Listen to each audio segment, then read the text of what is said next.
signed in. If you signed in, you got a button. So, I'm happy that you're joining us for BNA Black Ballot Week.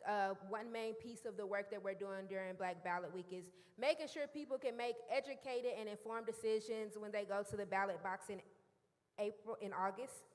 And then also, we want to make sure people actually go and vote and understand how important the local elections are. Y'all feel that? That sound good to y'all? We in church, y'all can say amen if you're rocking with it. All right, so I think we're gonna get started. Again, I'm Erica Perry with the Black National Assembly. Extremely excited to welcome y'all to our first in our series of candidate forums for the Black National Assembly Black Ballot Week.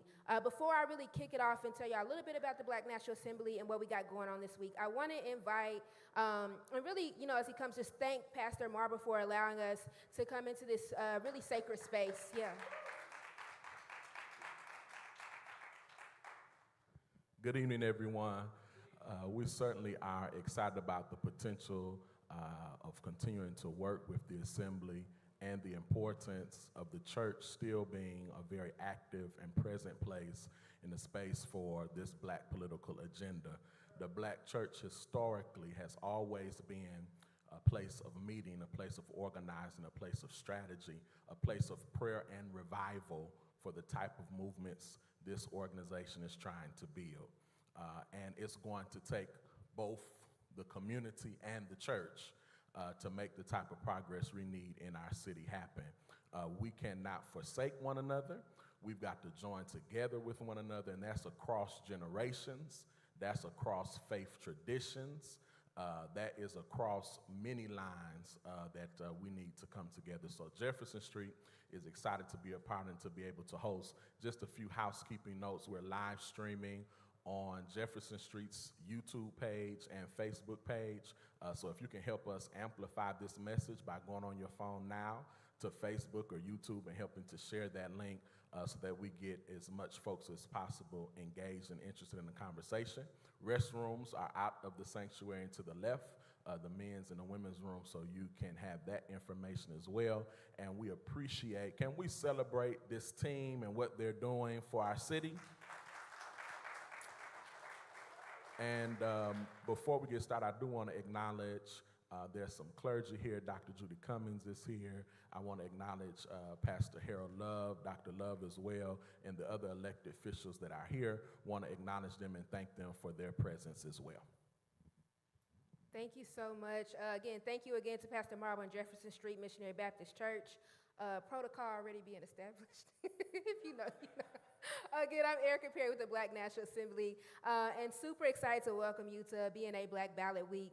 In 2020, we really started during the uprisings, the George Floyd and Breonna Taylor uprisings, and a little bit prior to that, recognizing that Black folks have been encouraged to vote on a consistent basis, but had not yet been organized, right? Organized around a political agenda, organized to use political engagement and voting as a tool to meet our needs. And so over the last 3 years, we've developed a political agenda with a series of assemblies, public safety workshops, mass meetings, surveys. We knocked on doors. We've held small conversations in order to really see what the issues are in our community and then determine what those solutions are. And so together we developed a bold, Black, and radical political agenda. And when we say radical, I hope y'all know what I mean. Maybe you studied Ella Baker. Any of y'all studied Ella Baker?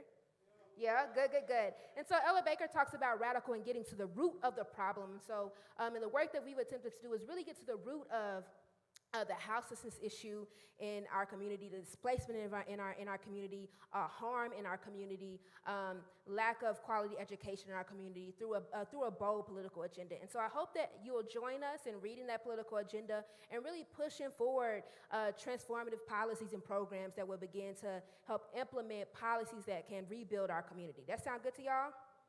Beautiful. Okay, and so I just want to name a few things before we get started. And so we have candidates from District 1, 2, and 21. And so grateful for y'all for joining us, the candidates. And so you'll hear from them in a few minutes. But just the way it'll work is, the way that we've been really working on this is making sure that we are bringing people together to engage in conversation and practice participatory democracy. And so we'll have candidate forums. We have this one today. We have the mayoral candidate forum on June 3rd at Pleasant Green Baptist Church right down the street, and then we'll have a candidate forum on June 8th, where we'll also be in conversation with candidates in South Nashville and at-large candidates. The other thing during Black Ballot Week is that we'll be speaking at the budget hearing. So the budget is something that we've been organizing around for a number of years, really fighting for a people's budget. This year doesn't change anything. We're going again asking for fully funded education. That sound good to y'all? Good, good, good. Okay, and so I wanted to name that, and then we'll end with an assembly on June 10th that we invite folks to register for as well. And so I want to just name some of the objectives of the candidate forum. We want to determine the policies and programs that North Nashville candidates support. Oftentimes, folks, again, are just voting really without making informed decisions. So we want to get really granular about what policies candidates are supporting and getting behind.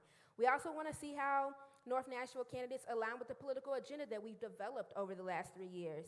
And then lastly, we want to provide opportunities for voters to get informed about who is on the ballot, right? And so we've been talking to people, and I'm like, do you know who's running for office in your district? Do you even know what district you live in? And so we want to make sure people, one, know what district they live in, and two, know where they can vote. And so just before we get started, I want to walk us through kind of how it's going to go, and then I'm going to invite my friend Denzel to talk to us about what City Council does so people know what's in the, what is actually in alignment with what's possible for City Council members to engage in. So we'll have candidates, well, we only have, I think, District 2 has one candidate running, so we'll have her here, and then we'll have the 2 folks running in District 21, and then we'll have the 5 people running in District 1 come up. And so the first 2 will get 20 minutes, and then the District 1 will get 40 minutes because they have 5 people running in their position. And so we'll give each candidate 60 seconds for an opening, 90 seconds to answer the questions.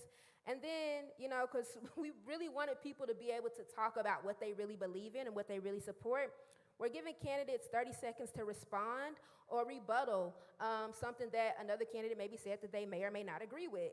And then we also want to make sure if another candidate says something directly about another candidate on the panel, they get 30 seconds again to respond to that. And then we'll end with a 60-second close-in on why we should vote for this particular candidate.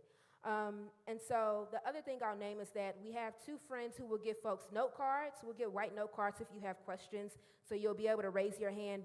Brandon and Trey, if you could raise your hand so folks can know. When you raise your hand because you have questions, you'll get note cards from Trey and Brandon, and then we'll be able to ask those questions that way. I already see a few people up front who have questions they want to write down, and so they'll hand them to me, and I'll make sure those questions get asked. So thank you so much for your participation in that way. So next I want to invite Denzel to talk to us a little bit about what City Council does so we can be clear about what should we be thinking about asking from our candidates. Thank you so much, Denzel.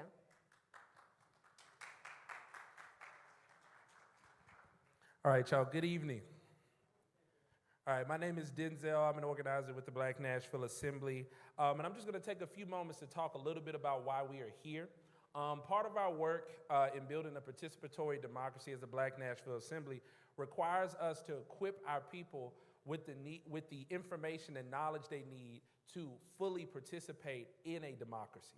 If we don't have our people who are equipped to understand how current structures work, how can we then be self-determined to create the structures we want to see in the future, right? And so with that being said, part of that work includes civics education, right? We have to know how these current structures work. And so for tonight, we are talking about city council representatives or city council candidates that are running for office. And so really quickly, just for the sake of making sure that everyone has the same level of information as we go into our forum, I just want to talk a little bit about what the City Council does. So for those who may or may not know, we have 3 branches of government. We have the executive branch that enforces the laws. We have the legislative branch that it creates the laws, and we have the judicial branch that interprets the laws. And so tonight, given that the City Council is representative on the local level of our legislative branch, they're responsible for making the laws for Metro Nashville, Davidson County. And so what we have a metro government of Nashville and Davidson County. We have 40 members And that is 35 elected by district, some of which the candidates you'll hear tonight to hear why we should vote for them. And we have 5 elected countywide or at-large representatives. And so you should be seeing those candidates as well as the election progresses. And so I just want to touch a little bit on some of the powers that they have, just so that when you're asking questions and you're thinking through things like the budget or some of the voting decisions that they make, you'll be precise, right? So some of those powers include being able to review and approve budgets, so the city budget, to establish tax rates. I know folks may have questions around tax rates, but they establish tax rates. When they are voting and they pass a law, and let's say the mayor wants to veto that with 2/3 majority, they're able to override that veto. They're also able to borrow money on behalf of the city or the metro Nashville-Davidson County. And they're also able to pass ordinances or resolutions. And so I just wanted to give you a little bit of that grounding tonight over what the city council and each of the representatives are able to do so that you can be precise in the questions that you want to ask this body that makes the laws. And so with that being said, we're going to go ahead and get it kicked off. I'm going to pass it to my brother Floss. Thank y'all.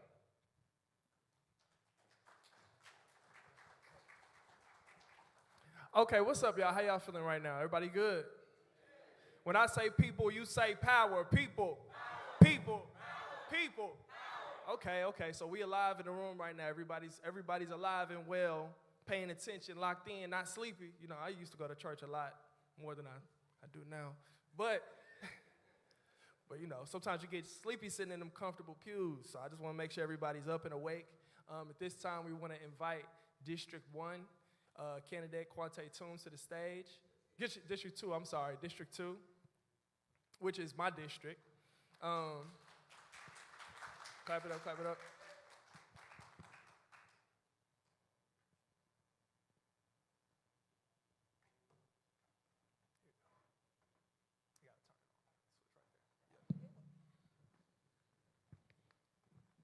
Some water there for you if you need it. But yeah, we're going to dive right into it. So we have, just to reiterate, 60-second opening here, and tell us why you're running for city council. Good evening. My name is Quante Toombs. I represent District 2, which, if you don't know, that is part of North Nashville, some of Bordeaux, the Haynes Trinity area, along with some of East Nashville along Dickerson Pike up to Briley Parkway. This is my first term. When I ran on equity, affordability, and safety. Equity was bringing some of the economic development that we had seen in other parts of the district, other parts of the city, into the district, but doing it so in an affordable way, in a way that protected historic and established neighborhoods. And the safety component was not just public safety, but safety and walking about our neighborhoods. So it was bringing about infrastructure improvements to the district. And over the past 4 years, I've done everything that I said that I would do. I know there's a lot more work to do, and so I want to continue doing that work.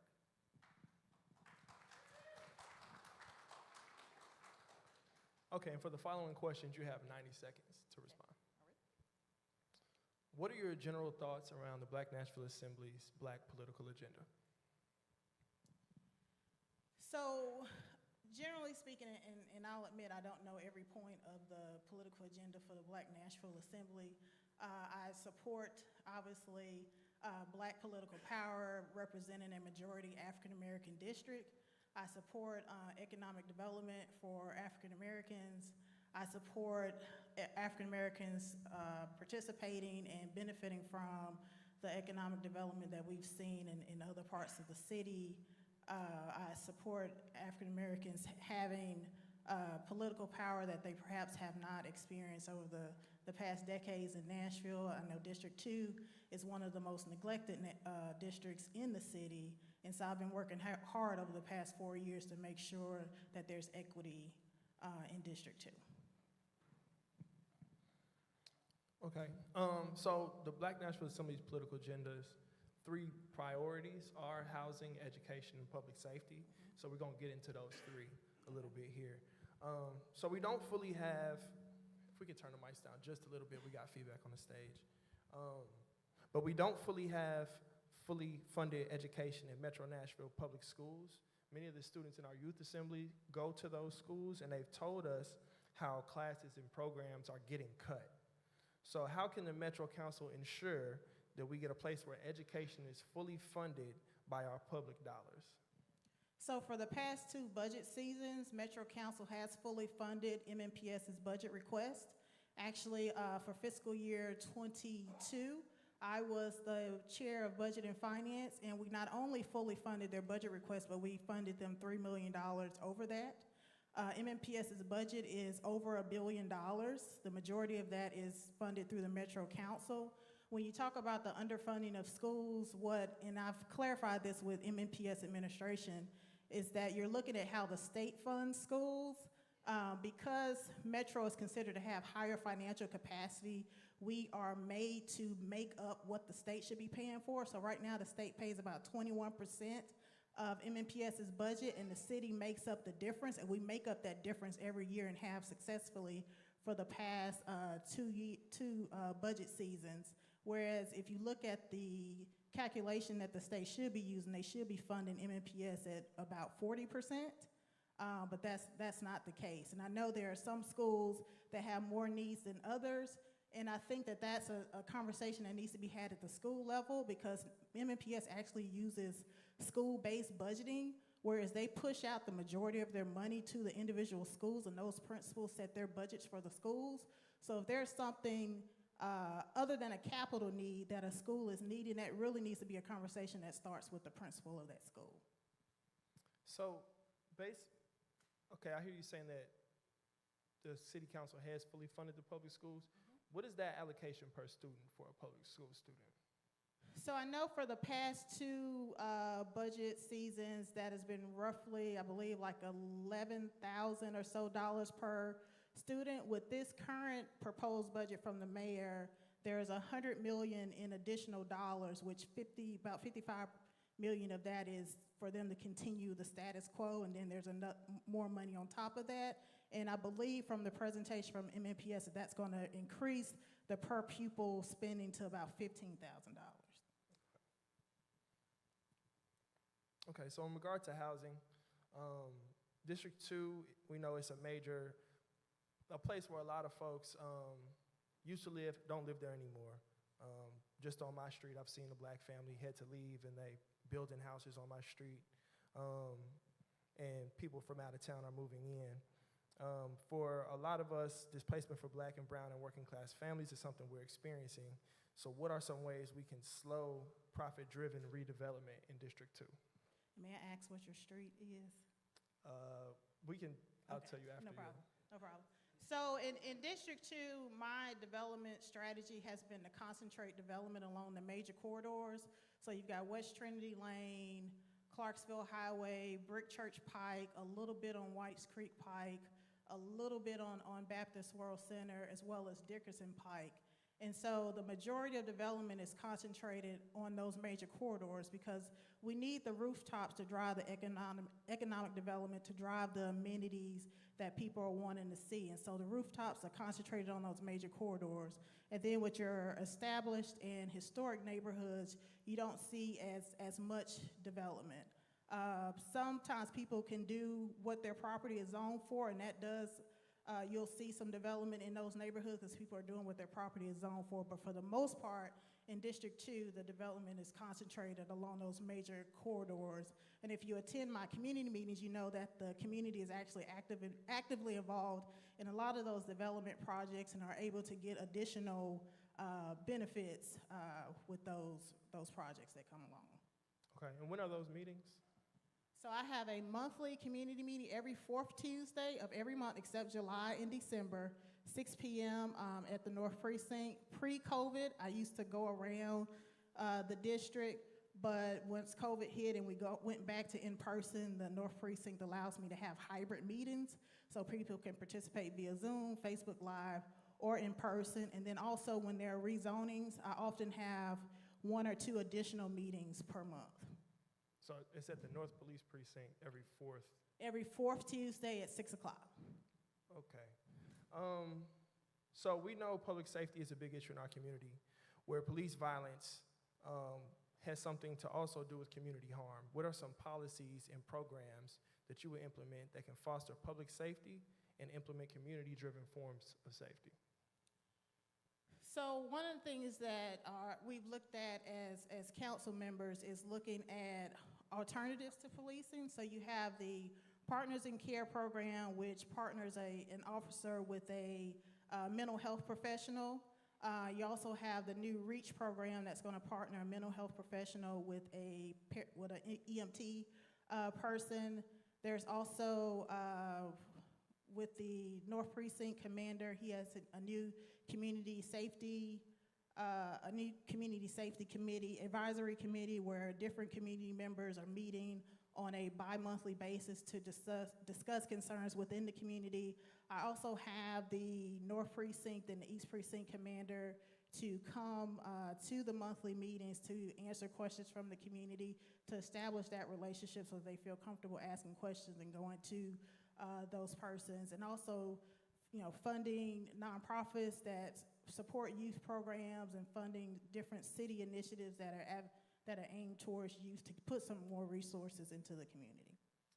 So we talk about this in the Black Nashville Assembly often, because a lot of times we hear from elected officials alternatives to policing, but those alternatives always end up involving the police. So, and what you're telling me is partnering a mental health professional with a police officer is a form of alternative to policing.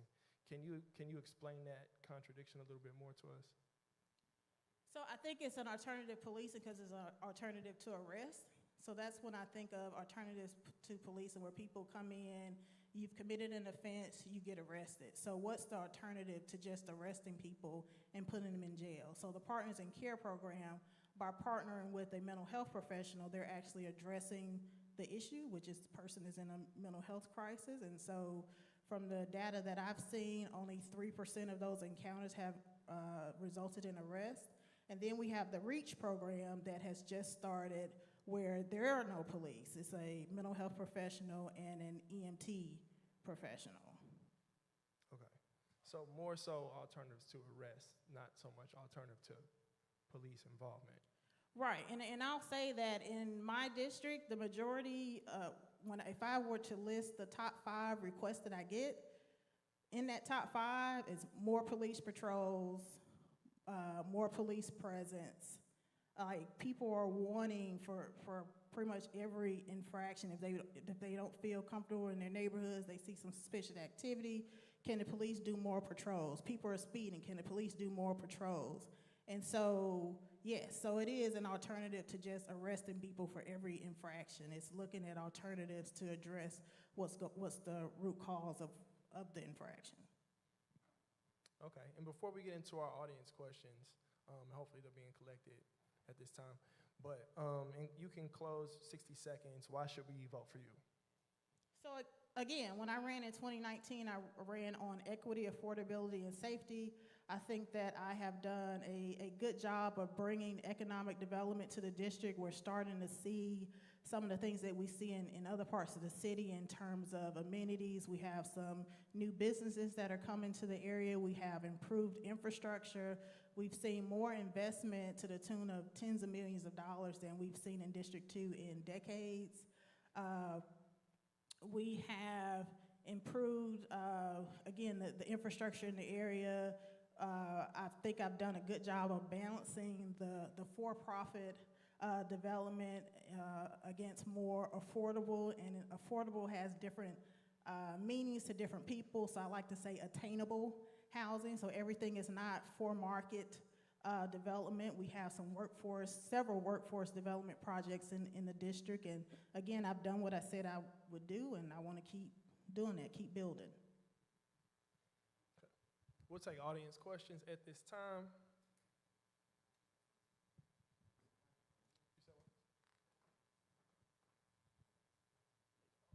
Also, if folks have questions that they haven't yet given to Trey or Brandon, please just raise your hand so that he can get them.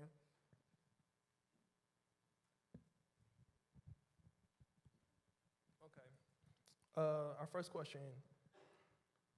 The police killed someone having a mental health crisis this year in North Nashville and last year. How can we, sorry, I'm trying to read the handwriting. How can we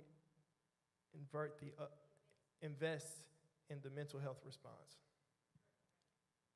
So with the Partners in Care program, we have expanded that to 2 additional precincts, so it's in 7 of the 9 precincts. So continuing to invest in that program, because again, that has resulted in less than 3% in arrests, and I don't believe that there's been any fatality where a mental health professional was on a call with an officer. Also in the new REACH program, where there is no officer, that's a pilot that has just begun. So following that and making sure they have the resources that they need to be effective, and then once we get that data back, which I'm sure it will be positive because this program has worked in other cities, investing more resources in it. And where does that investment come from? It comes from the city's budget. Okay. What are your views on Gideon's Army and what shaped these views? So full transparency, I went to college with the founder of Gideon's Army. I'm not gonna say when that was, but we go way back. And so I think that Gideon's Army does a good job in the community with violence interruption. I know they also have some other programs where they work with youth in the community. And from what I've seen over the past over 10 years have been positive results for the community. Okay, it says, if elected, could you support Gideon's Army and why? I support Gideon's Army now. So currently working on a violence interruption pilot for North Nashville. The Mayor's Community Safety Advisory Committee, and I could be misspeaking when I'm giving you the name, but Gideon's Army was one of the 2 organizations selected for grant funds, and so I am still working with the Department of Health to outline what that program looks like, but I support Gideon's Army now and plan to continue to do so. Okay. And if we have any other audience questions for District 2, we can bring them forth at this time. Okay.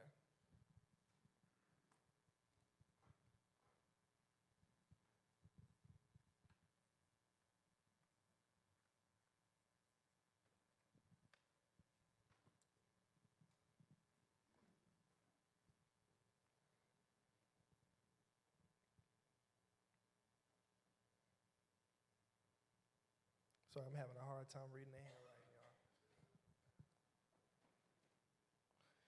It appears that large preferred developers get preferential treatment when it comes to, I'm sorry, I cannot read what this says. You can read it. Thank you so much. Okay, so I think this is a good question. It appears that large developers get better treatment when it comes to variances in zoning requests, which, City Council Watch does appear that way. How you establish policies that support homeowners and small builders with fairness, and that leads towards more equity.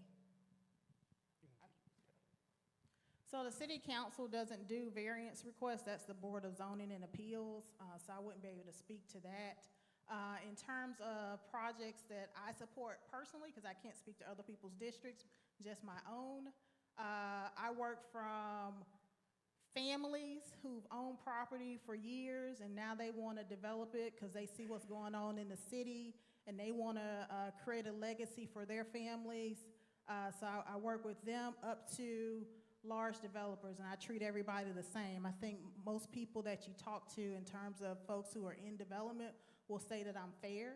I don't give people everything that they ask for. The community is very active in development projects in my district. Again, I have a community meeting for every rezoning project, and oftentimes there's pushback from the community because they want to see certain things in a development, and I am supportive of the community getting those things. So I think that in my district in particular, I think developers, whether they're, like, again, a family wanting to rezone property so they can build 2 townhomes to, a large multifamily development, I treat them all equally.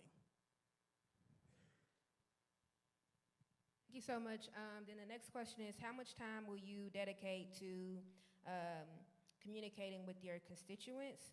And then how can individuals be able to schedule phone calls and meetings with you? So I have a monthly community meeting, except for July and December, the fourth Tuesday of every month at the North Precinct. You don't have to come in person. You can participate via Zoom or Facebook Live. I look at the chat in the Zoom as well as the chat in Facebook Live and answer questions that way. You can call me, 615-669-4390. That's my council phone. You can call or text.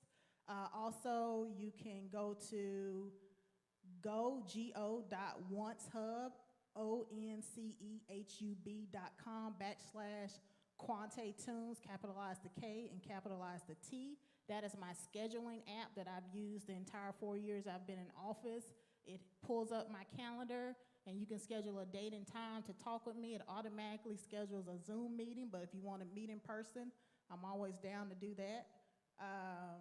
Also, I attend other community meetings. All of my neighborhood associations, they invite me to their meetings, and I'm able to attend most of them.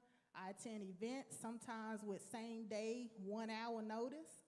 I'll show up if my schedule permits. So anytime you want to talk to me, I try to make myself available. I'm running unopposed, and I'm here to connect with folks, and still will be doing constituent outreach with the redrawing of the lines in 2021. I know I have some new constituents in District 2, and I'll be reaching out to them as well. Thank you so much. We got a few more questions. One person said, you said Partners in Care is an alternative to arrest, but they still arrest and assault people. What's your response to that? I'm not aware of any assault of anyone who has gone out with a mental health professional. What I am aware of is that less than 3% of those encounters have resulted in arrest. If there is a particular incident that you want me to look at, I'd ask that you reach out to me, because again, I'm not aware of any. Okay, and then another question is around, there aren't enough programs in Nashville for teens who are at risk, and that there have been a number of teens who have gone to DCS because there weren't any programs. And so what kind of programs are available for young people who are at risk?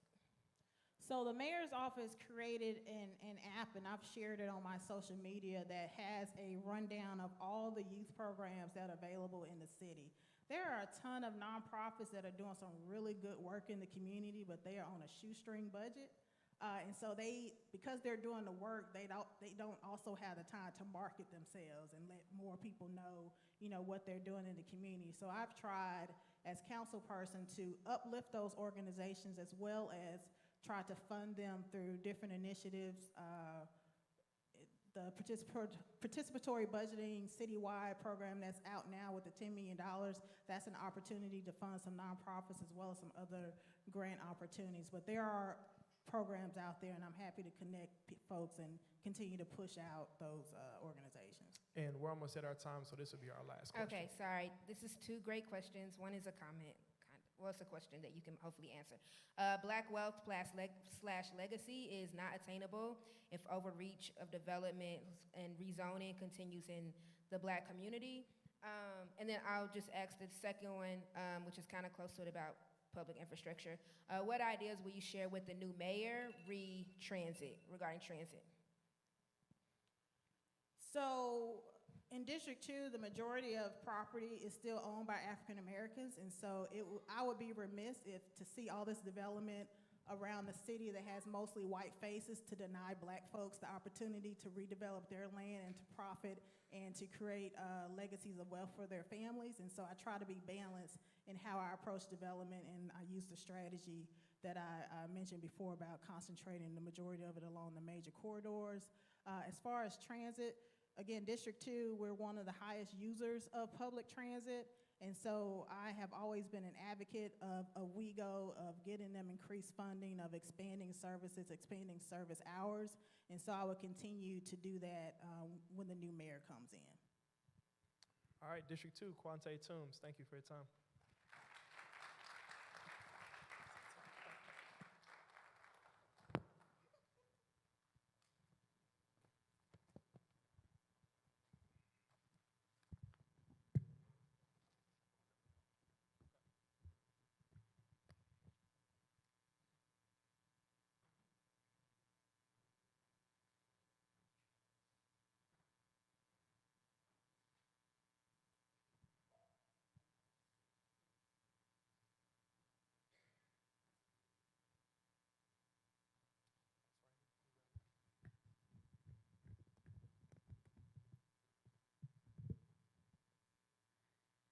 All right, everybody.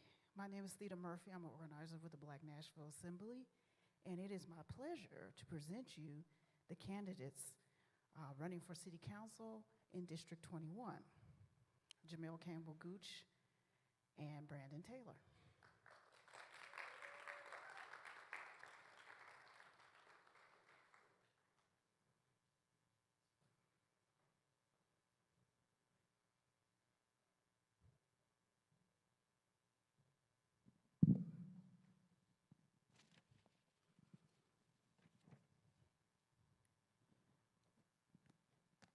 I grew up in the church, so if I say something you like, please say amen. Please. Is Brandon Taylor here? Okay, thank you. Thank you. So, 60 seconds. Give us an introduction and tell us why you're running for City Council. Hey, everybody. My name is Jamel Campbell Gooch. First, I'm from here. I'm from Clay Street. My family has been here since 1794. If my history buffs, that's 2 years before it comes to state. So if you want to look at structural racism, you can just look at my family lineage. We have been through the mass prison industrial complex. We've experienced everything that you can think about, but we're still here. There's a resiliency in this city. There's a resiliency in District 21 that's like a sleeping giant. So I'm also running because I've worked in every sector of this community. Public schools, community centers, nonprofits, and there's always something missing. That is the ability to expand and be reinforced through policy. So that is why I'm running, because District 21 needs a fighter. All right. So, what are your general thoughts on the BNA Black political agenda? I love it. Of course, I helped create it. I think it's this thread. We engaged over 10,000 Black folks in the past 2 years, and that's this thread that we know the solutions. As we talk to people across this city know what solves issues that they see every single day. They know what solves them. But for some reason, even as we were coming together and having those community forums, what is reflected in our community's mind is not always reflected in our elected leadership. So as we built that political agenda, it was clear that there was a growing divide between what special interests wanted, what our elected officials were doing, and what the people of Nashville want. Okay, let's move on to education, which you should be familiar with. Right. The mayor's current budget does not include an increase for teacher and support staff pay. So how will you ensure the city uses public tax dollars to fully fund education in Metro Nashville public schools? So one thing that we did, one thing that we've been doing is we've been fighting for a people's budget. So we've been really taking the budget, breaking it down into very consumable things. If people don't know, our city budget is around about 300 to 400 pages. It's really thick. You need to be an accountant to even be able to understand where your dollars have been going. So with the Nashville People's Budget Coalition and the Black Nashville Assembly, what I've been directly involved in is being able to take that really dense package of line items and things like that and being able to break it down in everyday community members and talk to everyday community members about it. Also, there's a thread where the people understand that fully funded education is just as important to our public safety. So if we use those two things, having participatory democracy and participatory budgeting, and organizing the community to actually put pressure on the individuals that are in control of that, we can actually get the fully funded education our community knows it needs and deserves. Yeah. Thank you for that. And so let's talk about housing. District 21 has been the site of extreme displacement brought on by profit-driven development. What are some ways that you will create affordable housing and stop the extreme displacement in District 21? There's a couple different things. First, I'm an educator at heart. So first, we have to have community forums about what actual solutions there are and what we can do together as a community, one. Because I know that with community organization, we can actually solve problems. Two, just like in the Black Nashville political agenda, we talk about co-opt housing, where we can collectively own land and collectively own spaces where we can all live. Three, we need to start experimenting with innovative things that are happening across the country.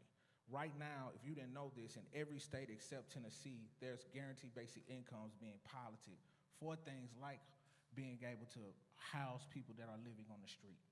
So we also need to start talking about using innovative solutions that are taking hold across the country so that we know that we have every tool in our belt to solve poverty and to solve homelessness. As our city budget has grown to $3.2 billion, there's actually enough revenue in our city to actually be able to solve these issues. The problem is the political will is lacking. And so we need more political will in the city council to actually get those innovative things done. Okay. Well, a follow-up question.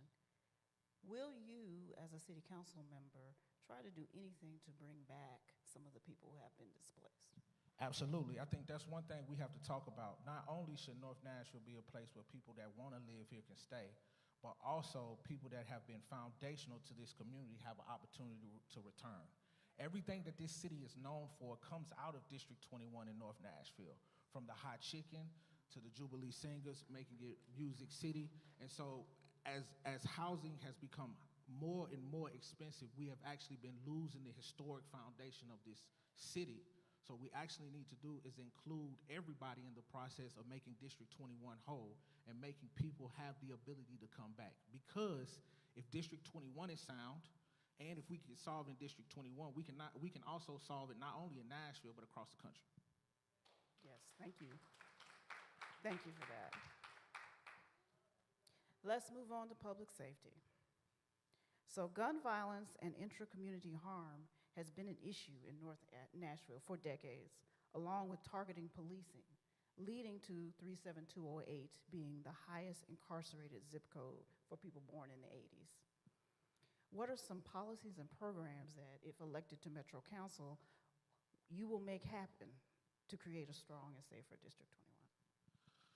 So a couple things about me.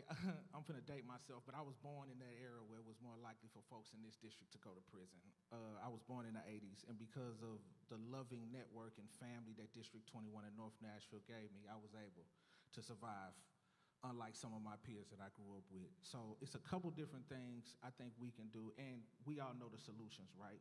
We can start extending community center hours and making sure that the community centers have the right amount of investment they need. I worked in a community center for years, and the first thing that was always cut was my pay when I worked at a community center. 2, making sure our schools have fully funded equipment, education, and making sure we can have good teacher retention. We want to keep our good teachers. We want to keep teachers, and making sure they get a raise because they are pivotal to public safety. Also, policy things like a guaranteed basic income, credible messenger programs, actual alternatives to police that don't involve police.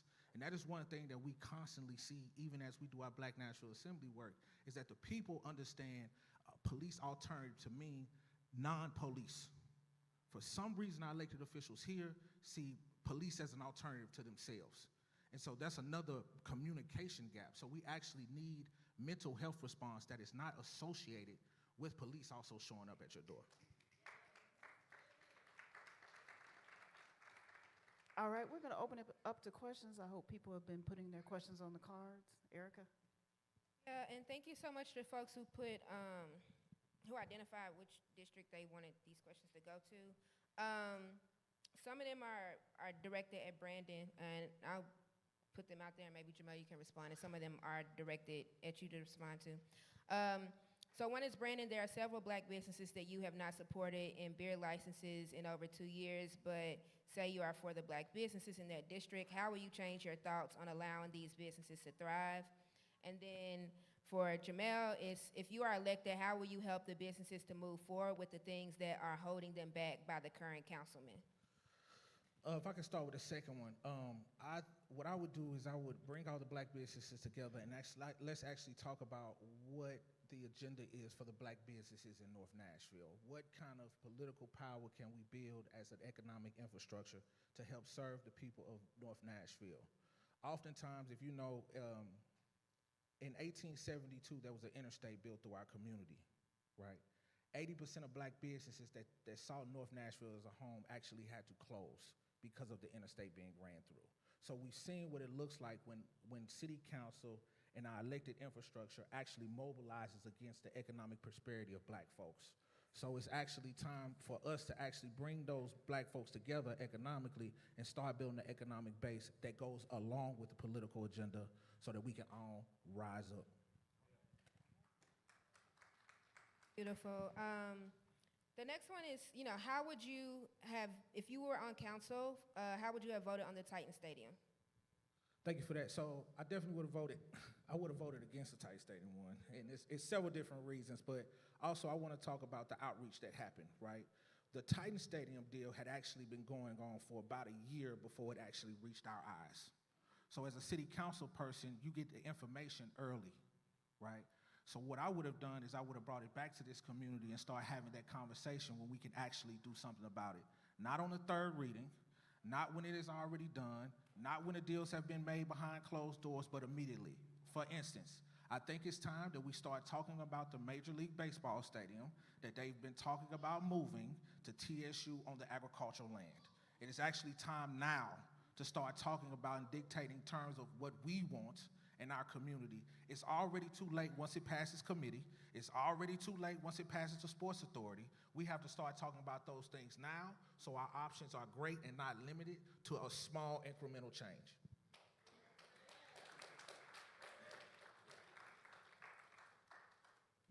So this next one is, there's like quite a bit of anti-Nashville sentiment, and it's a lot of anti-Memphis sentiment also within the Tennessee General Assembly. And so what do you think can be done from your role as a city council person to strengthen that relationship to get things done in dollars in Nashville? I think a couple of things. First, I want to say, like, District 21 definitely needs a fighter. We're moving into an area where we need to put up a fight. And we need to put up a fight in different ways. I think our city demonstrated what that looks like when they were talking about shrinking city council. The city was actually able to sue the state, get an injunction, and hold that off. I think we need more of that, especially when it comes to state preemption. A lot of times, our elected officials will come to community members and say, we can't do anything because of state preemption, instead of actually just passing the legislation and then putting up a coordinated effort and a coordinated and organizing fight to make sure that we get it done. As organizers, we do that all the time. And that is why we need an organizer and a worker in District 21 and in City Council, because some of this is not just a political fight, it's who has the organizing numbers. We've seen that in North Nashville with the Student Nonviolence Coordinating Committee. We've seen it in North Nashville over and over again throughout the years. And North Nashville, I think, can actually be a base where we can actually fight the state and get those dollars that we need, but I think it's going to be a collective effort where we are organized front and an organized unit. Thank you for that. And so one question is about, it's for Brandon. When will Public Works pave the whole street, not just the patch up at the area of Clarksville Pike and Rosa L. Parks intersection, and like X-Fish, close to where X-Fish is? And so that area has been bumpy and horrible for quite a few years. And then someone also stated that they listed other roads that have not been paved in over 20 years.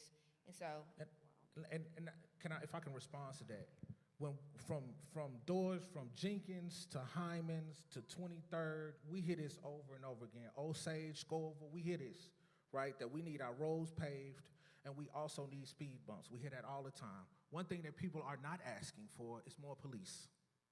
They're asking for infrastructure, right? Because we know that infrastructure can make us safer. So there's things that also are presented, right, where there's supposed to be a budget already for us to do those things, right? Other communities don't have to fight for those things. And that's why we need an organized front. We need to work together to get those things done. If I can use one more example, the participatory budgeting process is supposed to be a bonus. We're not supposed to have to enter a participatory budgeting process to get our streets paved. That doesn't make sense. So things like that are going to take an organizing effort, but one thing we do need is we need a fighter in the seat, so while the people are organizing, the fighter can go into behind closed doors and make sure that we're waging that fight on all levels. So we have about 4 more minutes.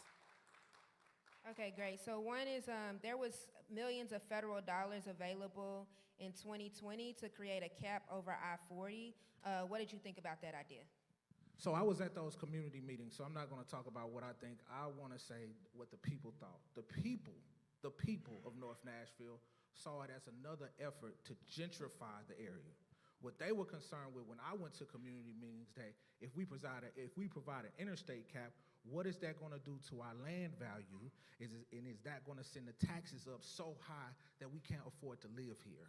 So I think what that was a demonstration is, that was an attempt at a solution that the people did not want that solution, right? They were at the community meeting saying the same thing that we're saying now. What about our streets being paved?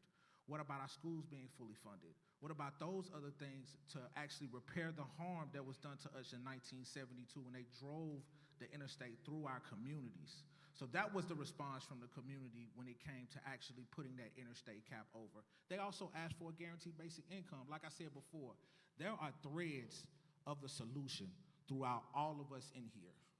And what we need is, we need a collection and a body that's willing to take that information and literally represent, fight for folks, but also bring that information back to our communities. Have time for 2 more questions, or We 2 got more? about 2 Okay. minutes, yeah. So what alternatives to public safety will be implemented to protect schools from gun violence? So we can do several things. So I also want to say, gun violence is an issue across the country. It's not just in our schools, it's also on our streets, it's also in our communities, and we have to work together to actually provide solutions to gun violence.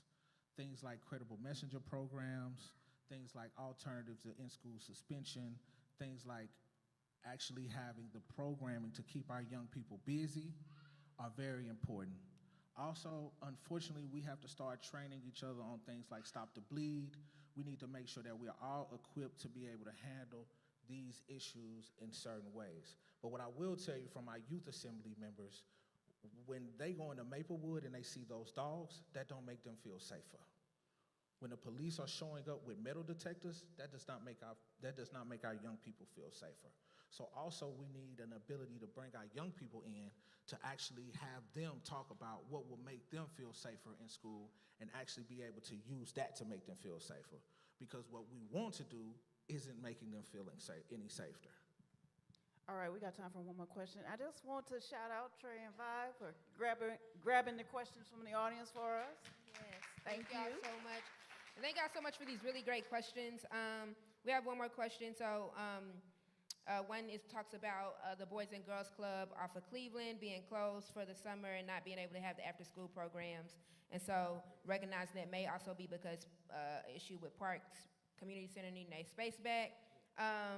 But curious about how can we prevent other programs that serve young people from closing, and what can Metro do, especially around making sure young people have access to after-school programs and summer programs? I will say this, as a person who worked in a community center, I worked at Edge Hill, Rose Park under Miss Marlowe. Yeah, I know every time I say that, somebody in the building knows Miss Marlowe. But one thing that always happened around budget season, if there was ever a cut, they literally cut the community center hours. We would have meetings being like, it's budget time, expect for your hours to be cut. That's the first thing we have to stop doing, because when the community centers close at 6:30 instead of 9 o'clock, then our young people have nowhere to go. We would feed young people, they would get access to the internet, they would get programming like cooking classes, and so we need to actually fund those more so that we have after-school programs, so that we have our community centers be well equipped, so they can actually take on more young people and keep more young people busy throughout the summer, because that is what makes our communities safe. Yes. So you have 60 seconds for a closing statement. Thank you for that. If you can do me a favor, if you can look at your neighbor and say, it's time.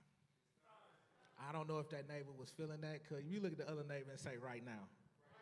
So even as our city balloons to $3.2 billion, it is time. It is time for us to have fully funded education.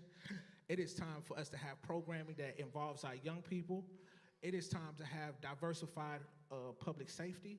It's time to have more than just a Barnes Fund for affordable housing. Our city has the dollars, but in order to get access to those money, we need a fighter, a worker, and an organizer. And with my experience, I think I can be that fighter and that worker and that organizer for District 21. So if you elect me, if you elect Jamel Campbell-Gooch for District 21, I promise to bring the decades of organizing work to our community and actually get the wins that our community needs to see themselves in the future. All right, thank y'all, everybody. Good questions.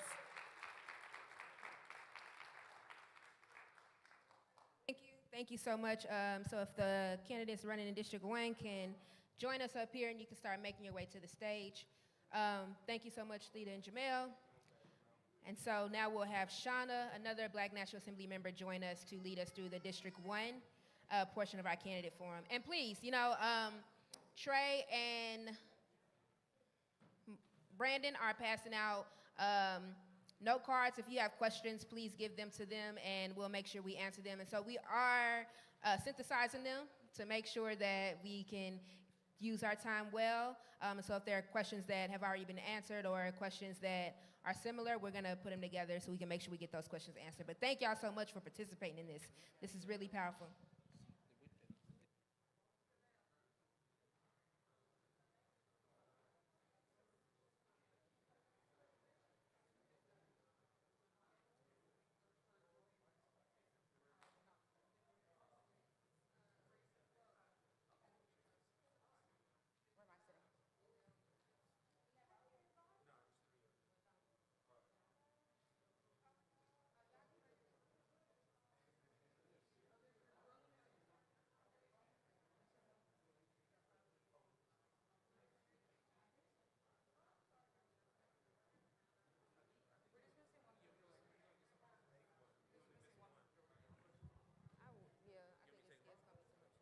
Okay, y'all can come on here. I'll give you a microphone.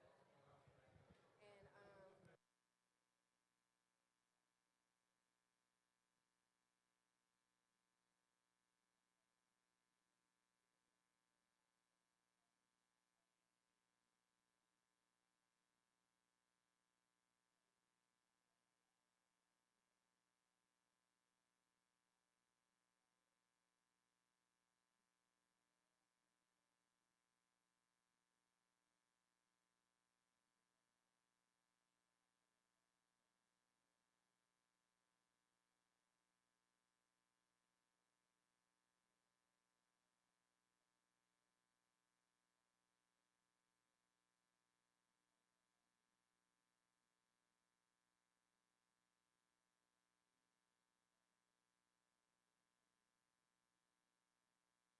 thank you so much. We're going to start soon. If you want to take your seat, we'll get started with our last panel for the day. I also want to name, if you don't already know, thank you to Jefferson Street Baptist Church, Missionary Baptist Church, again for hosting us.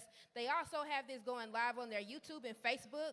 So for folks who couldn't make it or are at home or want to watch it later, you can go there and rewatch it and see what questions were asked and also see how candidates answered them. So please, again, share that feed with your family, with your friends all across North Nashville so people can make informed decisions and we'll feel well equipped to answer those questions and decide who they want to vote for when they go to the ballot box. Again, it's on YouTube and Facebook at Jefferson Street, Missionary Baptist Church, or J Street on Facebook. Thank y'all again. I'm going to pass it to Shauna.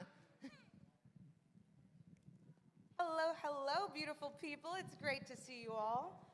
My name is Shauna Greer. I use she, her pronouns, and I'm so excited to facilitate the candidates for District 1.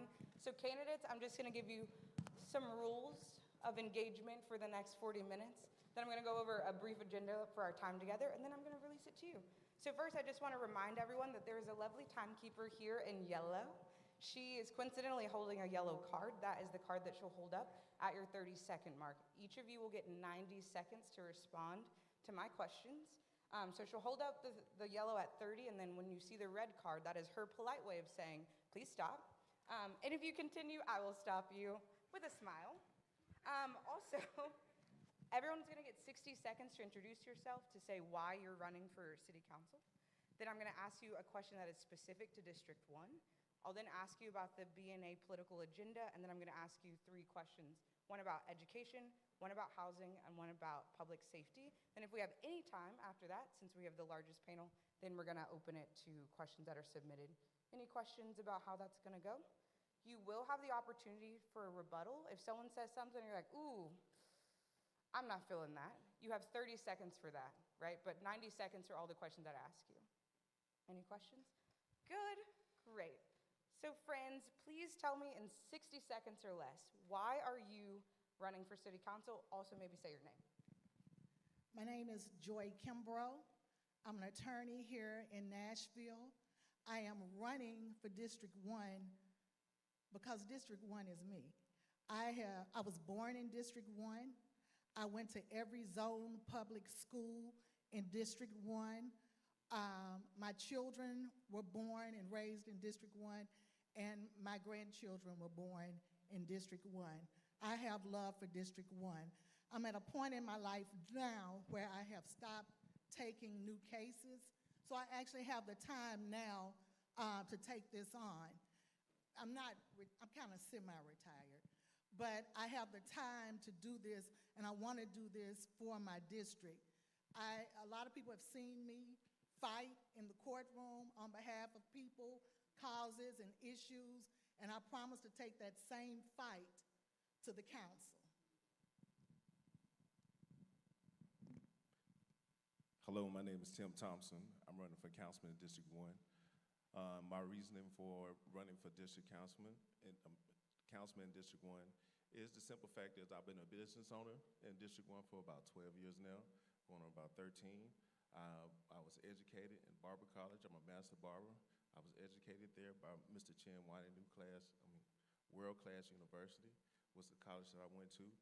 I also have started some community education and things like that in District 1, where it be with golf, with the golfing program, with golf with Miss Gregory and her program in which she does golf down at Ted Rose now. And then I've also done a multiplicity of things in working with Haynes Park Neighborhood Association. So I would like to continue that work, not just in my neighborhood, but also throughout the district. Hello. Hey, my name is Ruby Baker, and I am running for Metro Council District 1. I have lived in Bordeaux Hills for 23 years, and I have successfully raised 4 adult children that taught me how to deal with diversity and being committed even during tough times. I currently serve as the president of Bordeaux Hills Residential Association faithfully for the past 15 years. I've been on the ground. I've been there during the May 2010 flood, also during the tornado that hit our area. And I'm very focused on the people, preservation, and progress in District 1. I hear the voices that have gone unheard, and my agenda is to focus on the people and bring them back into the council chamber where we belong.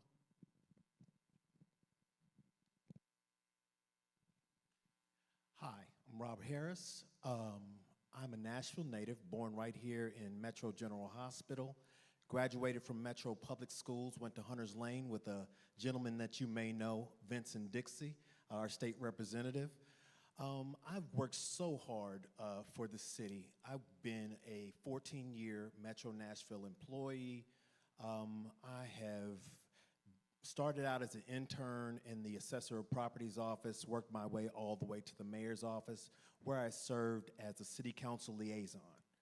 After seeing that we've had not 1, not 2, not 3, not 4, but 5 council people in the last 7 years, I knew that it was time to stem the tide, and it needed the experience that I'm bringing to the table. I ran the 2020 census, and I'm ready to work for you. Good evening, everybody. My name is Sean Daly, and I'm running for council in District 1. And I stand for each and every person in this room that has ever felt left out, passed over, or put upon by our local government. For the last 15 years, I've dedicated myself solely to learning the art of leadership and to bring those skills back to my community so that we can have the change that we deserve, not tomorrow, now. And so I'm an Army veteran. I hold a master's degree in civic leadership, and I'm ready to get to work. I'm ready to work for you. But I can't do it alone, and the last thing that we need in council is another rubber stamp. We have plenty enough of that already. We need somebody that has the courage to say no and the wisdom to say yes when it counts. Remember to vote daily on Election Day. Thank you. thank you all for that brief introduction into why you were running for city council. I'm going to flip my questions a little bit. The first question that I'll ask you will be about your general thoughts about BNA's political agenda. I know that it was emailed out to all of you, but in case you forgot, it includes things like removing SROs from schools, removing cops from traffic stops, and also some things about guaranteed basic income. So generally, what are your thoughts about that political agenda? I'd like to say, oh, we starting? I didn't receive, yeah, sorry. No, I think she was first. Go ahead, Joy.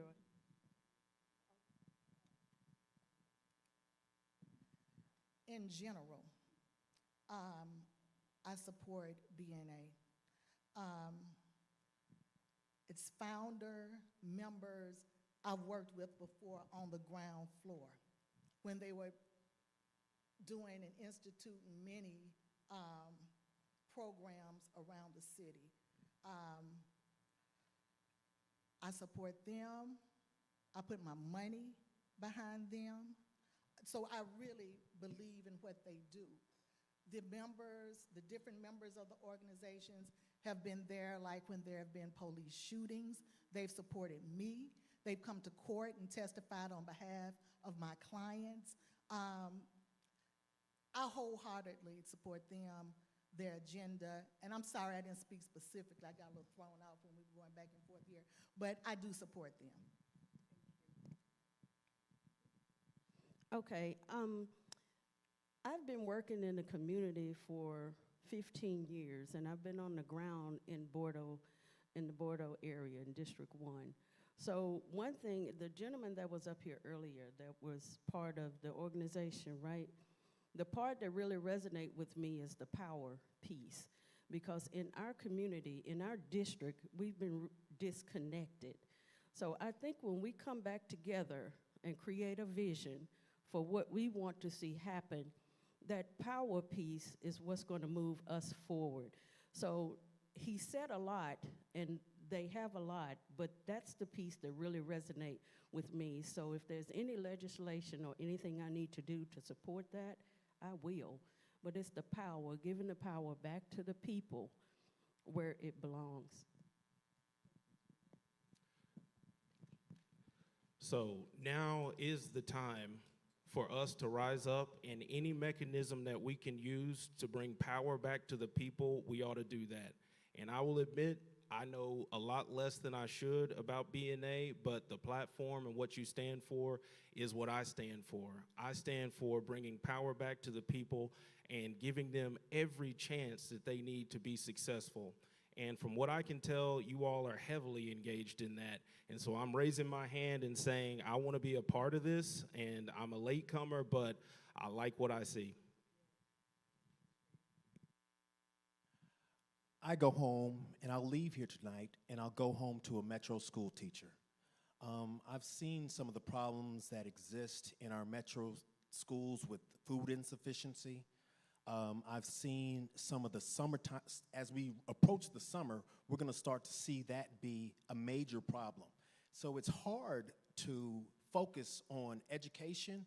It's hard to focus on doing the right thing when you're not able to eat, when your stomach is growling. So that's one thing.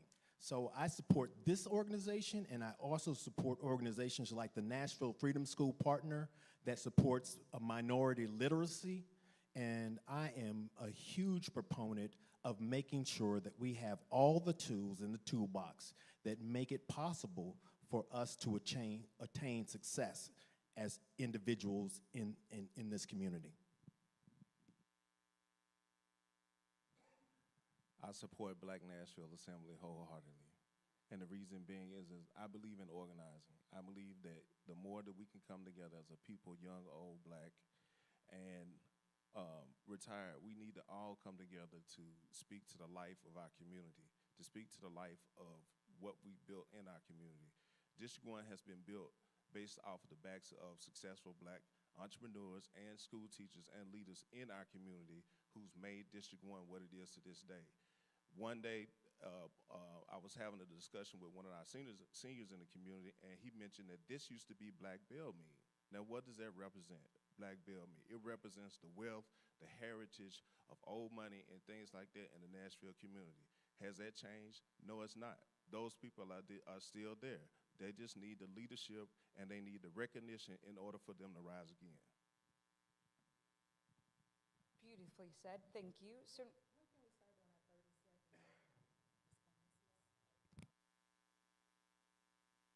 don't let me, please go.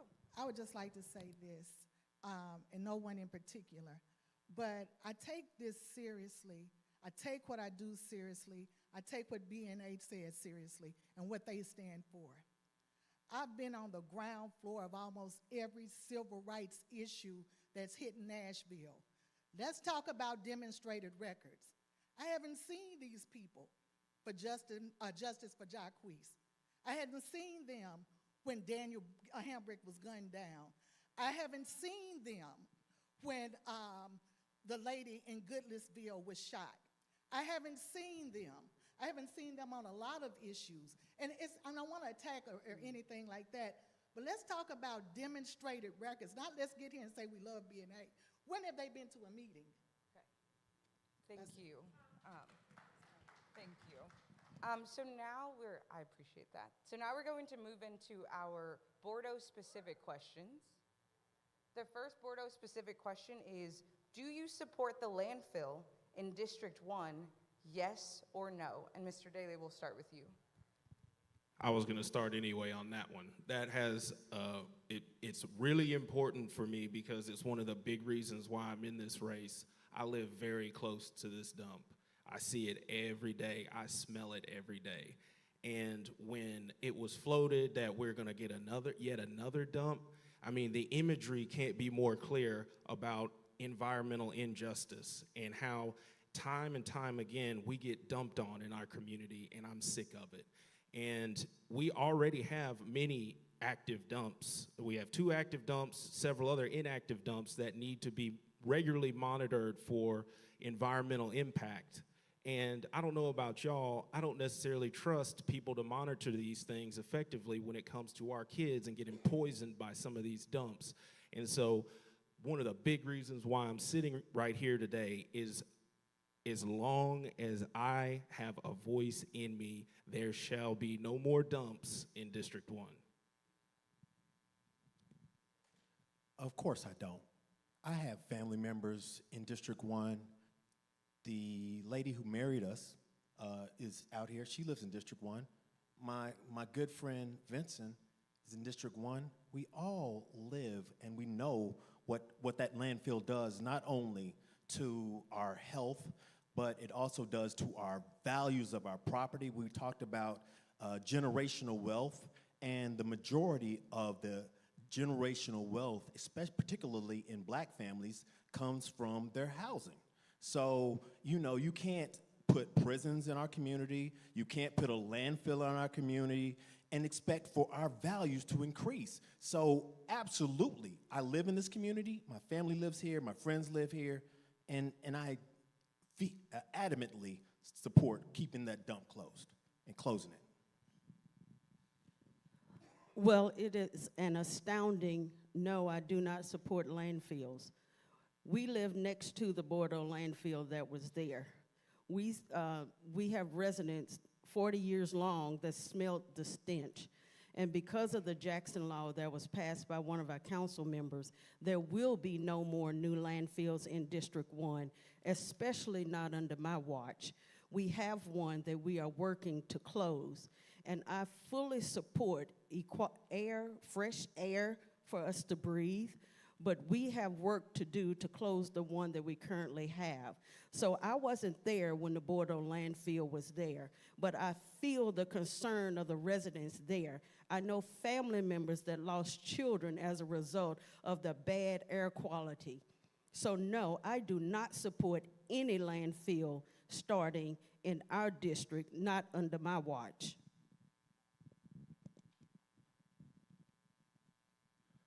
I don't support the dump. I don't support it at all. I much like the other people who have said here on the candidacy, The dump is a bad thing for our community because of what it does. The smell is horrendous, and what it does to the underground table with the water and things like that, and how it affects us being close to the Cumberland River. It affects all of us. We all, at some point in time, use the Cumberland River for some type of water resource. However, though, I do think that it's important for us to have conversations to hold those companies responsible for what they have done in our communities, and they shouldn't just close down and get off scot-free. So they have a portion of responsibility that they owe back to District 1 to help repair some of the damages in which they've done. No, I absolutely do not support it. I live the closest to the landfill. I despise the landfill. I always have. My entire family has had to live around it. So absolutely not. And I think there will be other problems we see on down the line as a result of that landfill and some of the problems with chemicals and other things that landfill is responsible for releasing. So I absolutely do not support that landfill. Can we make a 30-second comment? Okay, and I also would like to add that I spoke up and was able to defeat 2 landfill developments that tried to happen in our area recently. And even though that landfill will close, the commercial landfill will close, we still will have work to do, because when they leave, they're not taking the mound with them. So we will still have work to do. So not just close it, but we got work to do. And I am all in to help with whatever we need to do.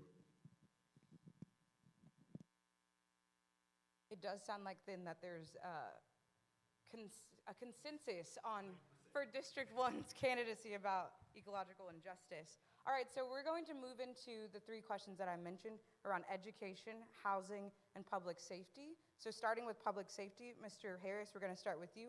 The question is, what are some policies that you would support or sponsor that will ensure traditionally public schools like Whites Creek remain open and have resources that students need to feel cared for and well-equipped to graduate? Well, we have so many companies moving to Nashville, and they get tax incentives. And I say that if you're going to benefit from Nashville's resources, that you have to give back to Nashville. So one of the things that I would do to support Whites Creek, who has gone from a powerhouse when I was in school, 1,700 students to I think around 600 students right now, is to focus on vocational learning.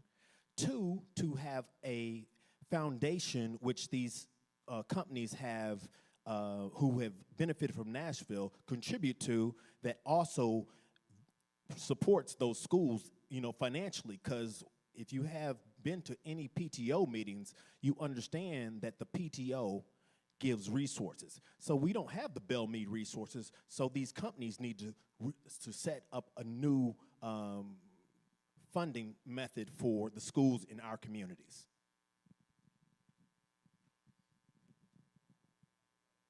I think one of the big issues that we face, firsthand knowledge of this, is students feel like they don't have direction, and that leads to all kinds of problems, and it can lead to the worst of things. And so one of the things that I experienced in high school was I worked really hard in an economics class, and I was picked to shadow the mayor, and it changed my life. It changed my outlook on politics. It gave me the information that I needed to direct how I spent the rest of my youth and education. And so I strongly would like to do and to foster an environment where people know what they're getting into before they go to college. They shadow, they find out what they enjoy, what they like doing. I would work very closely with our school board district council person, Sharon Gentry, and also with Dr. Adrian Battle. Whites Creek High School has a very good dual education program that I don't think a lot of people know about. And so we need more programs like that. That will give our students a 2-year college education at the same time that they are receiving a high school education.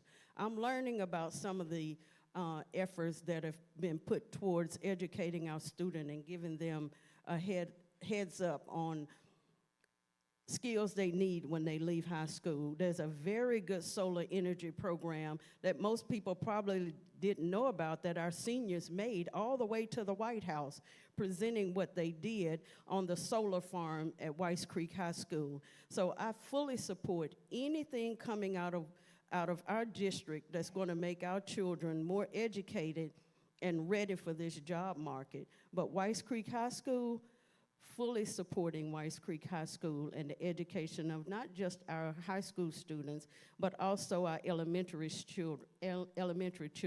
It starts there.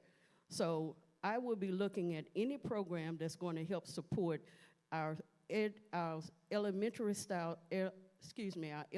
school students along with our high school students.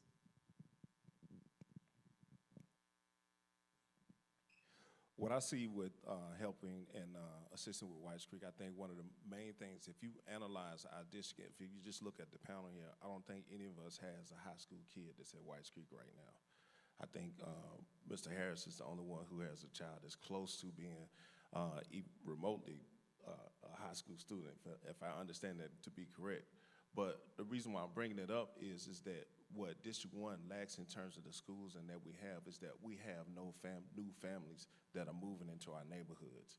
We need to regenerate our neighborhood with black families with mothers and fathers and children that are moving in, that can go to these high schools that are in our area, that can populate the elementary schools in our areas, because the average age of our communities is 60 plus.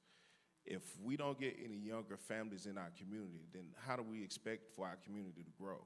Because what's happening is that the kids of our people who we are a second generation of, they've already moved out. And they haven't moved back in, they populated these other schools. So we've got to get more families back into the community to help populate the schools that are there. As I said earlier, I attended every public school in District 1 that I was zoned to, and I naturally have a love for these schools. And of course, I'm going to do any and everything I can for these schools, even on a personal level.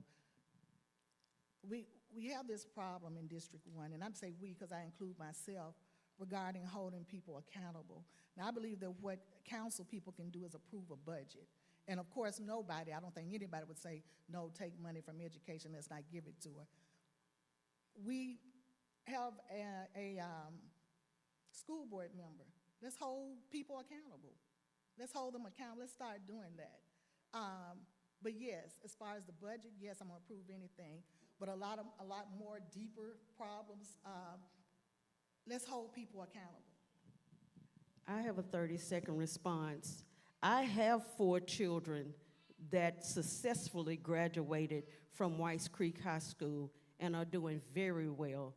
So I'm very familiar with some of the programs at Weiss Creek High School, especially the ROTC, which my sons graduated from there. And I have, like I said, I have 4 children that started at Bordeaux Elementary School. So I've been in the district long enough to see the changes. So I also want to address one thing that is part of the success of Whites Creek High School, and that is the feeder schools. We need to address where the feeder schools are being closed. We have, Jolton Middle, and also we have the Old Kings Lane, which is Robert E. Lillard, the only thing in District 1 that is named after a black person. So we really need to address the feeder schools as an issue. Thank you, and just a reminder for the rebuttals, they're only 30 seconds. So, I just want you to know before I cut you off that I'm not being rude. All right, so the next question is housing. We're gonna start with Mr. Thompson and then Ms. Joy, if you'll go next. So, the housing question, our members and other community members are being displaced and or can barely afford to live in North Nashville. What are some policies that you will implement that will ensure access to affordable and dignified housing? Ooh, it's a tough question. Well, that's understandable. So one of the things with housing is that we have with the community growing like it is, affordable housing is definitely a task because we do have to have more affordable housing for families to be able to come into our community. Some of the developments as we see now, you see multi-family units that are going up along Ashland City Highway and one new one now that's going on Clarksville Highway. But we got to do more development in order to increase the density of the people in that area.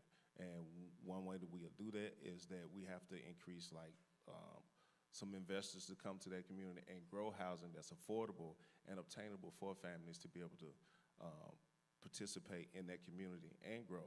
It would also grow the school system as well. What policies I will put in place to help assist with that? Right now at this moment, I don't know. And the reason why I don't know is because it's yet to be determined in terms of the data and the future of what's going to happen in our community. It's something that we definitely have to take a look at. I think we should start by using some of the land, public land, or land that belongs to the city, belongs to the government, and develop on it.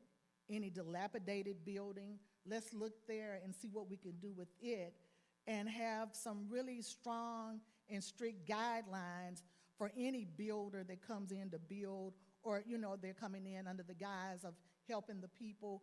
Really have strict, we have a lot of things on the book that we just don't enforce. We just kind of lackluster when it comes to that. But I say use the public land, use land for people, and then let's just do some things personally to help people out. I know, and we were at another panel like this. I did this, and I didn't anticipate in a run-in for council, but I've always just tried to take some of the properties I have and make them affordable. On White Bridge Road, on Drakes Branch Road, downtown, in East Nashville. I've always not sought to get what I can get just to get it, but you have to really care about people to do for people. So I really do think we should use some of the public land we have, and then ourselves, let's see what we can do to help people out. Okay, what I've done as president of our neighborhood association is work with our neighborhood groups and also the other residents in District 1, and we were very successful in bringing a $15 million workforce housing development to our district. So we have to start where we can start, and we brought a $15 million workforce housing unit to our district. And at the same time, while we were preparing for that, I was making sure the seniors were signed up on the tax freeze program so that they would not be pushed out. And we had to minimize gentrification, so we had to make sure that our seniors were taken care of at the same time while we were bringing in this workforce housing. And so also what I would do is to continue to increase the tax freeze program so that more can be eligible for the program as we actively pursue more development, equitable and sustainable development for our district that we so deserve, and we will get it. My good friend Bill Barnes, who I was very close to with before he passed away, is the namesake of the Barnes Fund. That Barnes Fund is a small portion of the metro budget. There are two municipalities in the state of Tennessee that are not allowed to have impact fees. One of them is Shelby County. I bet you can guess what the next one is. What do they have in common? Those impact fees are fees that come directly from developers to contribute to our community. So infrastructure, schools, the policing, issues that we might be able to do alternative policing. All these things can be impacted by charging the people who are benefiting from our community. It already exists, people. It already exists. But Nashville and Shelby County are not able to take advantage of it. We're being attacked by the state, and we need to fight back. That's it. Greed is a very powerful drug, and we've all seen the effects of rampant greed in our city. We've seen the profit motive decimate whole neighborhoods with these tall, skinny, $500,000 homes going up everywhere that are totally inaccessible to everybody that I know and hang out with, and myself included. And so if we in District 1 let what's happened to these other neighborhoods with this rampant corruption, gentrification, this development that's so insidious and leaves out everybody that has been in this neighborhood and needs help, if we don't do something about it now, we're gonna lose it all. And so the stakes couldn't be higher. We have a chance to make sure that you put somebody in council that can say no to these developers who want to do what they want to do. Well, sorry, you can't do what you want to do because our people come first. And we've got to do something about this problem. I'm sick of kicking the can down the road in Nashville. Let's solve this affordable housing crisis. And there's plenty of opportunity out there to say yes, but we have to learn how to say no. All right, so last of the prepared questions before we give you all 60 seconds to do your sort of closing arguments on why we should vote for you. The last one is public safety, and we'll start with you, Joy. Every time Black people ask for policies and funding that fosters safety and investments in our community, too many elected officials take that to mean more police. What are some policies and programs that you would support that will foster safety in Black and working class communities that really get to the root of the intra-community harm and police violence?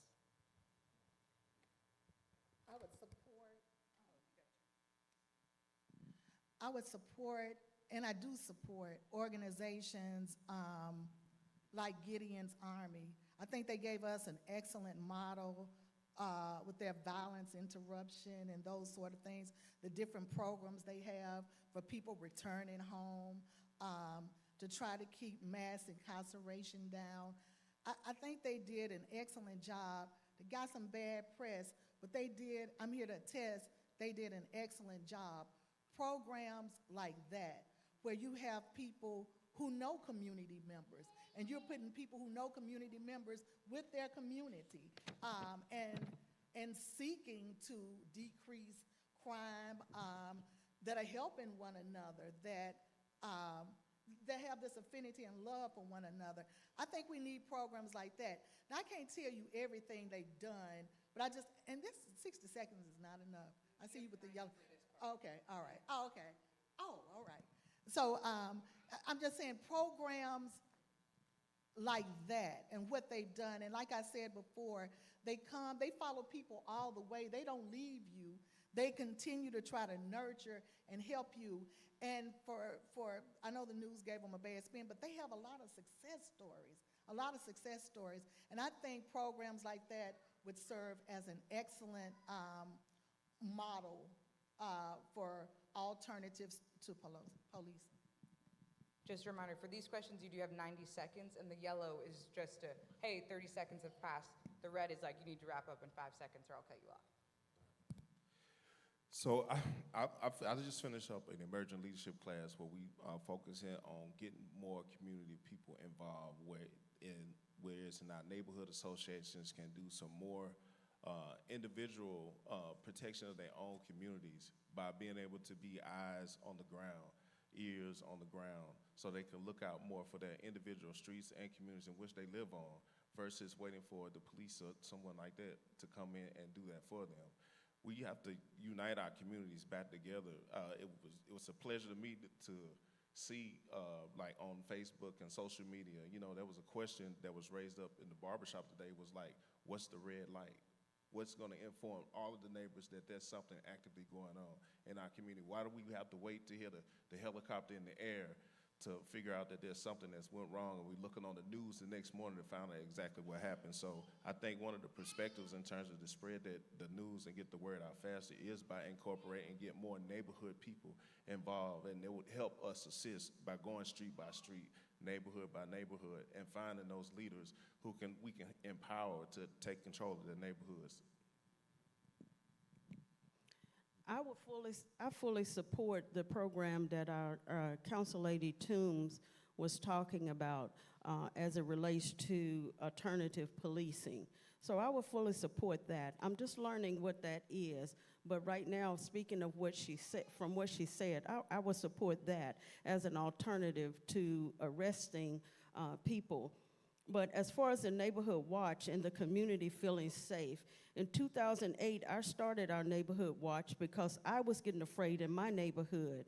I was feeling safe and secure when I moved there, but then things started to change, and I was even afraid to go to my mailbox, and my neighbors were as well. So we started our neighborhood watch and worked closely with our police department and rebuild our trust in the police department.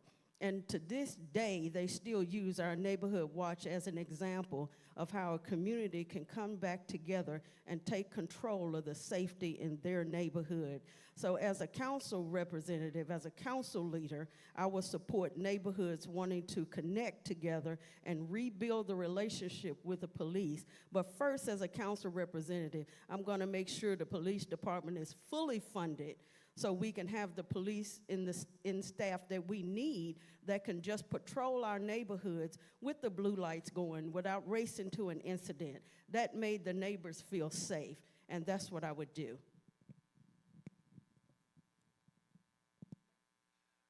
So, alternatives.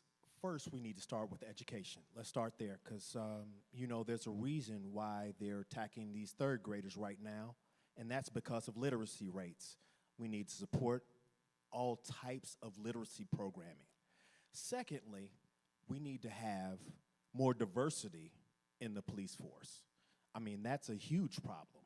I know that people are less likely to attack people that look like them.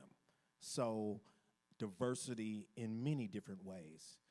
Third, I'd like to say that reinstituting the Police Athletic League, that allows the young people to know the officers, because athletics was a huge part of my growing up, you know, whether it was baseball or football.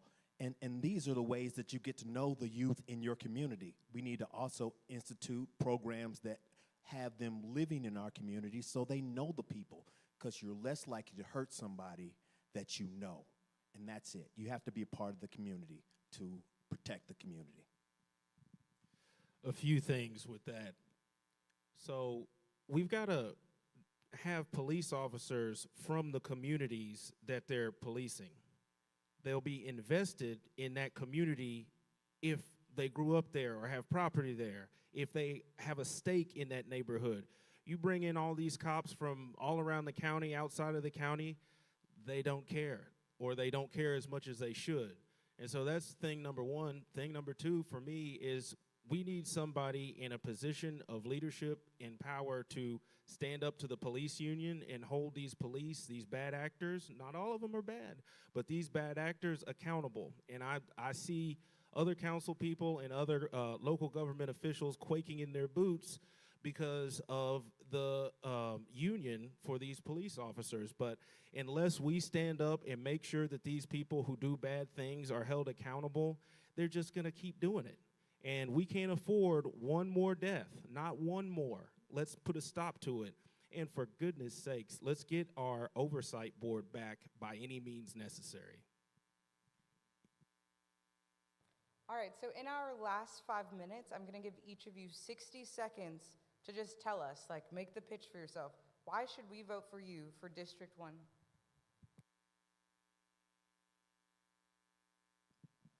Again, I'm Joy Kimbrough, and I'm respectfully asking for your vote. And I just don't say this just to say it. A vote for me is a real investment. It's a real investment in your future. I'm not speaking to you today hypothetically, theoretically. I'm talking to you today about proven record, a proven record. I tell people all the time, a person is who they are. The person is themselves. Whoever they are, that's who they are. And they don't change. Sometimes it's amplified who they are, magnified, multiplied, but a person is who they are. And I ask you today, check my record. Check my record. I'm not going to lie to you. I'm not going to be dishonest, and I'm going to fight. I'm going to fight for District 1.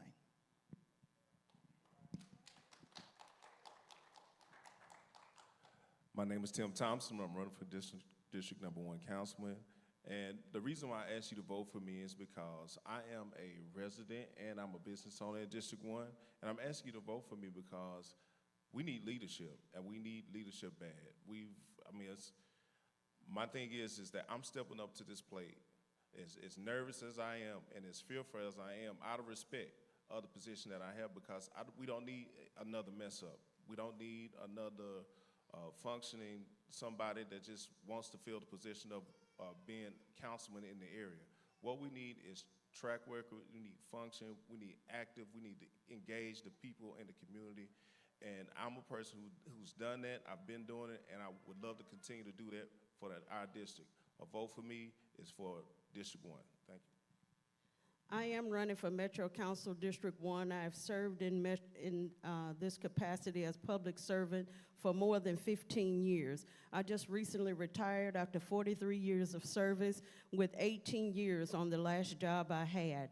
I am dedicated, committed, especially to my responsibilities, and my focus will be on the people, preservation, and progress for every neighborhood and community in District 1. District 1, I hear you. I hear you.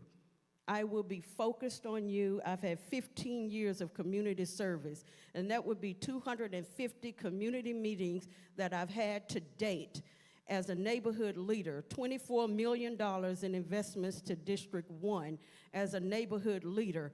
Imagine what we could do if we partnered together with me as your council representative. My name is Ruby Baker, Metro Council District 1. I'm Rob Harris, and I'm running for District 1. I have been a leader in this community in so many different ways. I ran the 2020 census for the city.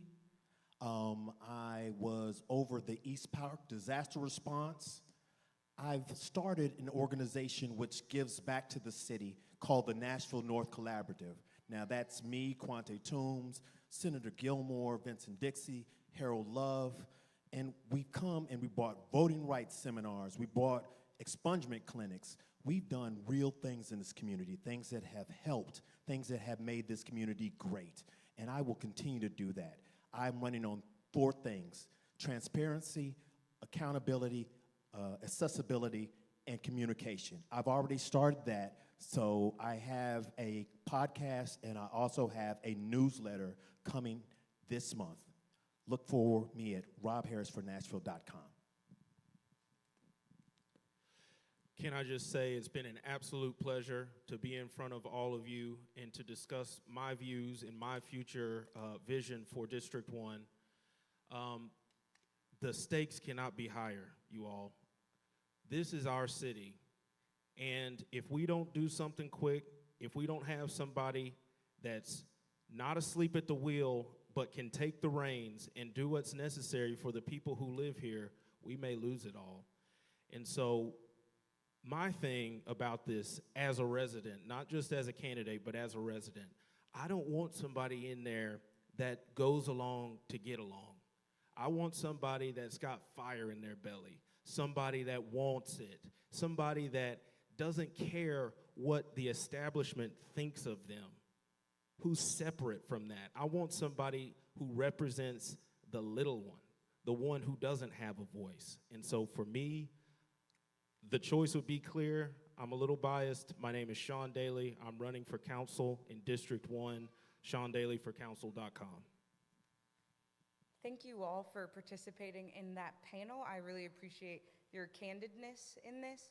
So we have time for just 2 questions, so I'm going to turn it over to Erica to read off the 2 questions from the audience. Awesome. Actually 3. One is a really quick question. It's a yes or no. Have you or your neighborhood association received any funding from waste management? We had a few waste management questions, and so we can just go one by one. You can say yes or no. We'll start with, No. No.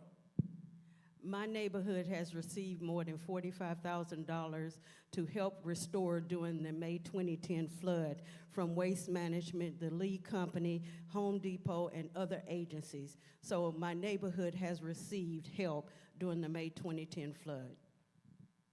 No. No. Thank you so much. I just wanted to make sure we asked that question because we received it a few times. The next question is about, there were quite a few questions around like redevelopment and economic development. If elected, what would you do in your capacity as a council person to revitalize economic development in District 1? Economic development, sorry. One thing that I would do, any good manager makes an assessment of your assets, and we have a great many of them in District 1. And one thing that we don't have, especially along Clarksville Pike, is basically a food desert. We have a lot of unused retail space that could be so much more than it is. It's sad, and frankly, it makes me really sad driving past it every day.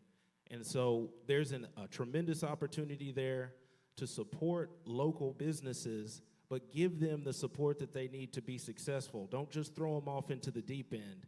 And so if elected to council, I would make sure that that happens with a focus on minority-owned businesses and woman-owned businesses to make the culture of that area really special, vibrant, in a place that people come from other neighborhoods to go to.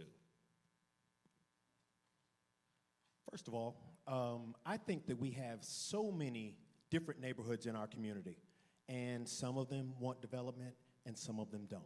So in Bordeaux, we want services. So as we were talking earlier, I've served for 4 years on Quante Toombs Advisory Board. I would, fill up those main corridors. That's Clarksville Pike, Whites Creek Pike, and Ashland City Highway, that area that surrounds Bordeaux. So, I would like to put in where the Bordeaux Hospital exists, a hospital center that focuses on healthcare, and it also focuses on innovation. So bringing that type of resources to our community, I think that would be great. And we also want to continue to support the businesses that currently exist. For the last several months, I've toured District 1, and I've identified 27 different neighborhoods and 7 different communities. We have the space within District 1 to do positive, sustainable economic development, and I will work with each one of those neighborhoods to create a vision of what they want to see happen in the district, rather than throwing out a blanket, we're going to do this, we're going to do that. Mainly, we will focus on the corridors, which has the better infrastructure. But we have an infrastructure issue in our district that must be addressed before we keep thrusting development here and there, here and there. We have the space, and we will work and develop smart growth in those spaces. My opinion about the economic development in an area has to come from many of the families that we have in that area, that we have to be very specific in terms of how we do economic development based on the affordability basis of the community. Yes, there's a lot of more value in our community because of the age and the retirees that are there, but a majority of the people in our district, for the most part, they're on a fixed income. So we want development, we want these new places and things like that, but we also have to make sure that we have affordability and we have the proper people in our communities that can continue the sustainability of those businesses that we bring. So local businesses would be, and smaller businesses would be an intricate piece in terms of helping to develop those, to bring more programs and things that we can develop better businesses for our community from people in the community. I agree with parts of what a couple of people have said. We have a very diverse community. Our community includes the Bordeaux area, Scottsboro, Jolt, and Whites Creek area. And in this diversity, you have diverse needs and wants. Some areas don't want any development whatsoever. Stop, don't come here. You know, you have to respect that.